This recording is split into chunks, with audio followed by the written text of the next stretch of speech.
Hello friends, आपका मेरे channel केम गुरु classes में स्वागत है। पिछली वीडियो में हमने इलेक्ट्रॉन के चार्ज मास रेशियो के डिस्कवरी के बारे में कैलकुलेशन के साथ डिस्कस कर लिया था, जिसका लिंक मैंने डिस्क्रिप्शन बॉक्स में दे दिया है। लिंक पर क्लिक करके आप बिना सर्च किए डायरेक्ट वीडियो देख सकते हैं। आज हम मिलिकन ऑयल ड्रॉप एक्सपेरिमेंट यानी मिलिकन तेल बिंदु प्रयोग से मिलिकन ने इलेक्ट्रॉन का किस प्रकार से चार्ज व मास वैल्यू प्राप्त की उसकी स्टडी करेंगे, जिसके लिए मिलिकन को 1923 में नोबेल प्राइज़ दिया गया। उम्मीद करता हूं कि आपके इस टॉपिक से रिलेटेड आज सारी क्यूरीज व प्रॉब्लम्स सॉल्व हो जाएंगे, लेकिन इसके लिए आपको आज का पूरा वीडियो स्टेप बाय स्टेप देखना होगा। चलिए बिना टाइम वेस्ट किए आज की क्लास स्टार्ट करते हैं।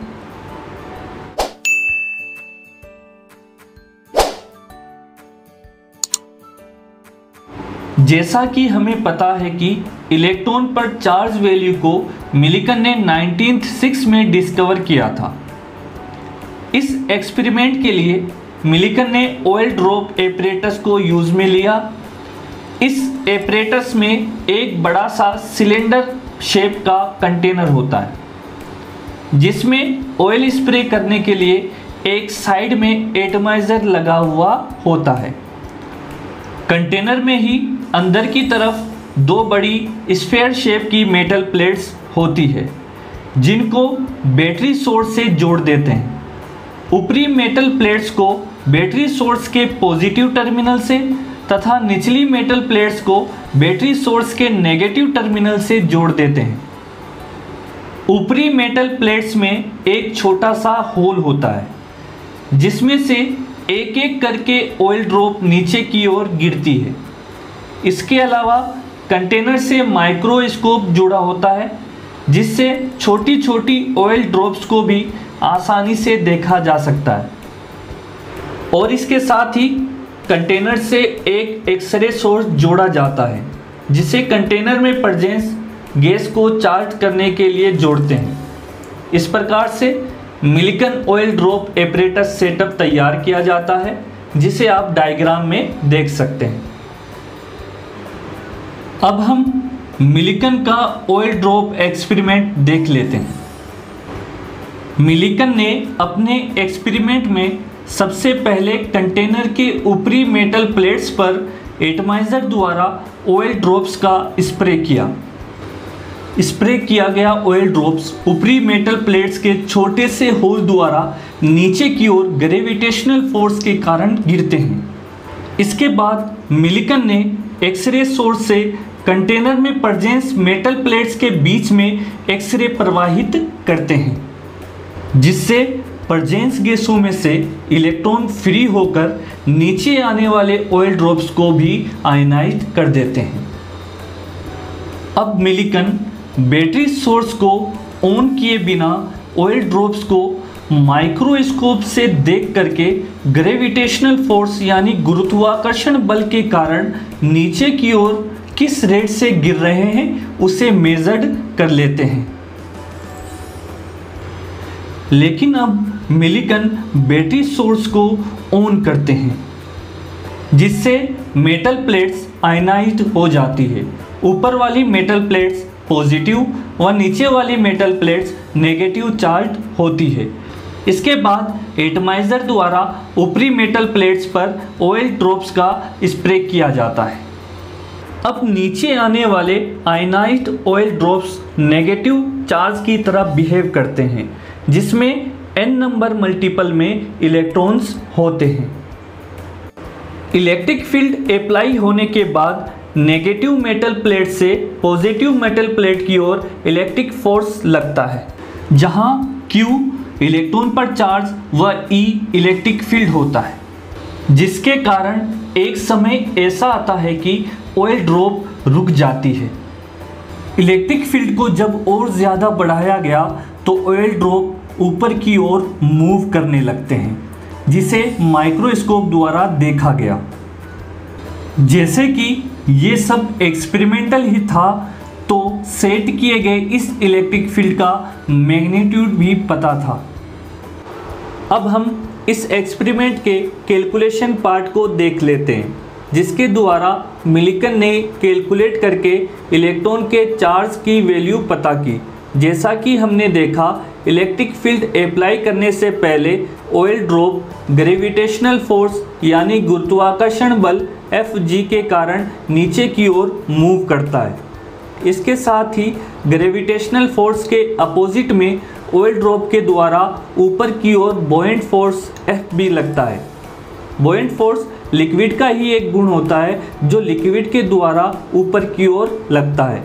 बॉयंट फोर्स की स्टडी सबसे पहले आर्किमिडीज ने की थी, जिसके द्वारा आर्किमिडीज ने लिक्विड के ऊपर किसी वस्तु के तैरने के फ्लोटिंग नियम को समझाया था।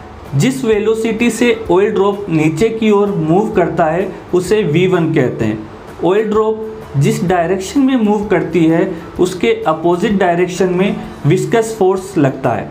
जैसा कि ऑयल ड्रॉप नीचे की ओर मूव कर रहा है, इसलिए विस्कस फोर्स Fv1 ऊपर की ओर लगेगा। जैसा कि हम डायग्राम में देख रहे हैं कि ग्रेविटेशनल फोर्स ऑयल ड्रॉप के नीचे की ओर तथा बॉयंट व विस्कस फोर्स ऑयल ड्रॉप के ऊपर की ओर लग रहा है, तो एक समय ऐसा आता है कि नीचे की ओर लगने वाला फोर्स व ऊपर की ओर लगने वाला फोर्स दोनों इक्वल यानी बराबर हो जाते हैं, जिसके कारण उस समय ऑयल ड्रॉप रुक जाती है। अब जब इलेक्ट्रिक फील्ड अप्लाई किया गया उसके बाद, जैसा कि हमने पहले देखा, ऑयल ड्रॉप पर नीचे की ओर ग्रेविटेशनल फोर्स और ऊपर की तरफ ऑयल ड्रॉप द्वारा बॉयंट फोर्स लगता है। इसके अलावा इलेक्ट्रिक फील्ड के कारण ऊपर की ओर एक और फोर्स एक्ट करने लगता है जिसे इलेक्ट्रोस्टैटिक फोर्स कहते हैं। इलेक्ट्रिक फील्ड बढ़ाने पर इलेक्ट्रोस्टैटिक फोर्स भी बढ़ता है। जब ये ग्रेविटेशनल फोर्स के मैग्नीट्यूड से ज़्यादा हो जाता है तो ऑयल ड्रॉप ऊपर की ओर मूव करने लगता है। जिस वेलोसिटी से ऑयल ड्रॉप ऊपर की ओर मूव करता है उसे v2 कहते हैं। अब जो ऑयल ड्रॉप ऊपर की ओर मूव करता है तो उसके अपोजिट डायरेक्शन में विस्कस फोर्स लगता है, तो अब विस्कस फोर्स नीचे की तरफ लगेगा। इस तरह इलेक्ट्रिक फील्ड अप्लाई होने के बाद ऑयल ड्रॉप के नीचे की तरफ ग्रेविटेशनल व विस्कस फोर्स व ऊपर की तरफ बॉयंट व इलेक्ट्रोस्टैटिक फोर्स लगता है। अब हम इन्हें इक्वेशन से समझ लेते हैं। जैसा कि हम जानते हैं कि ग्रेविटेशनल फोर्स यानी गुरुत्वाकर्षण बल जो होता है वो मास और ग्रेविटेशनल कांस्टेंट के बराबर होता है, लेकिन ऑयल ड्रॉप एक प्रकार का लिक्विड है, तो हम यहाँ मास की जगह v इंटू डी की वैल्यू पुट करते हैं। यहाँ v जो है वो ऑयल ड्रॉप का वॉल्यूम है। जैसा कि ऑयल ड्रॉप का शेप स्फीयर शेप का होता है, तो ऑयल ड्रॉप का वॉल्यूम जो होगा 4/3 पाई r³ होगा। और यहाँ d जो है वो ऑयल ड्रॉप की डेंसिटी है, जिसे रो सिंबल द्वारा डिनोट करते हैं।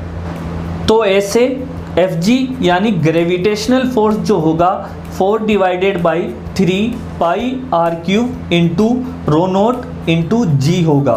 इसी तरह बॉयंट फोर्स जो होगा 4/3 pi r³ rho a into g होगा। यहाँ रो a जो है वो एयर की डेंसिटी है। और विस्कस फोर्स जो है वो 6 पाई r इंटू ईटा जो विस्कोसिटी की कांस्टेंट वैल्यू है इंटू v1 यानी ऑयल ड्रॉप की विस्कोसिटी जो इलेक्ट्रिक फील्ड अप्लाई करने से पहले का है। जैसा कि हमने देखा कि इलेक्ट्रिक फील्ड अप्लाई करने से पहले ग्रेविटेशनल फोर्स जो है वो बॉयंट व विस्कस फोर्स के सम के बराबर है, तो इक्वेशन में Fg जो होगा वो Fb व Fv1 के सम के बराबर होगा।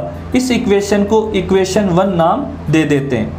इक्वेशन 1 में तीनों फोर्स की वैल्यू पुट करके कैलकुलेशन करने के बाद r की वैल्यू यानी ऑयल ड्रॉप का रेडियस जो प्राप्त होता है वो जो होगा √9 ईटा v1 divided by 2 into rho naught minus row a के बराबर होगा।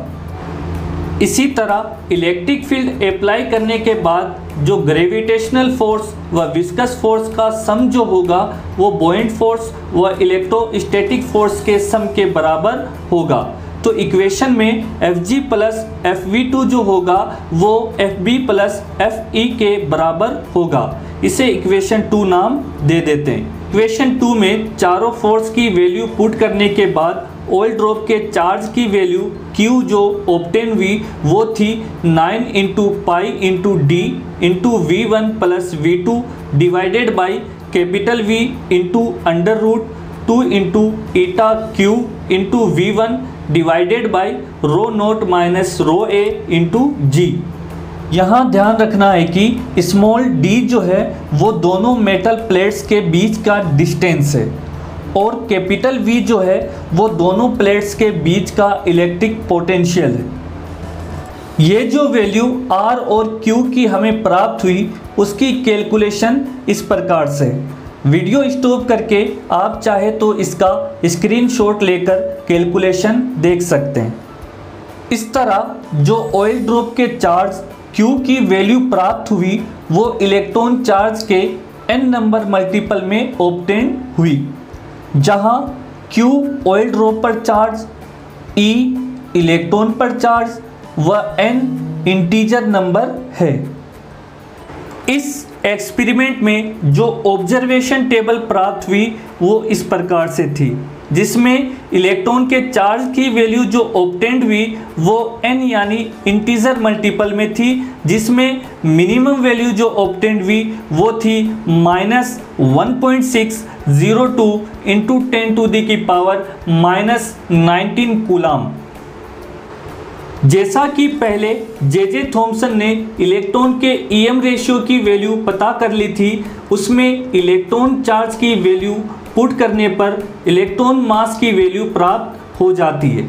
जैसे कि EM रेशियो की वैल्यू जो ऑब्टेन्ड हुई थी 1.758820 इंटू 10⁻11 कूलाम पर केजी, तो इसके स्थान पर -1.602 इंटू 10⁻⁻19 कूलाम वैल्यू पुट कर देते हैं और इस वैल्यू को EM रेशियो की वैल्यू से डिवाइड करने के बाद इलेक्ट्रॉन के मास की वैल्यू जो फाइनली प्राप्त होती है वो होती है 9.109 इंटू 10⁻31 किलोग्राम।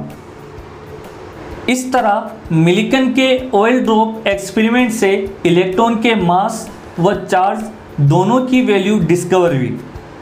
जैसा कि मैंने पहले बताया, इस डिस्कवर के लिए 1923 में मिलिकन को नोबेल प्राइज़ दिया गया, जबकि इस एक्सपेरिमेंट में मिलिकन का साथ फ्लेचर नाम के साइंटिस्ट ने भी दिया था, लेकिन फ्लेचर को नोबेल प्राइज़ नहीं दिया गया।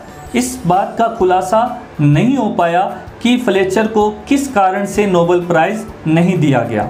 ये अभी तक राज ही है और इसे हम राज ही रहने देते हैं और आगे बढ़ते हैं।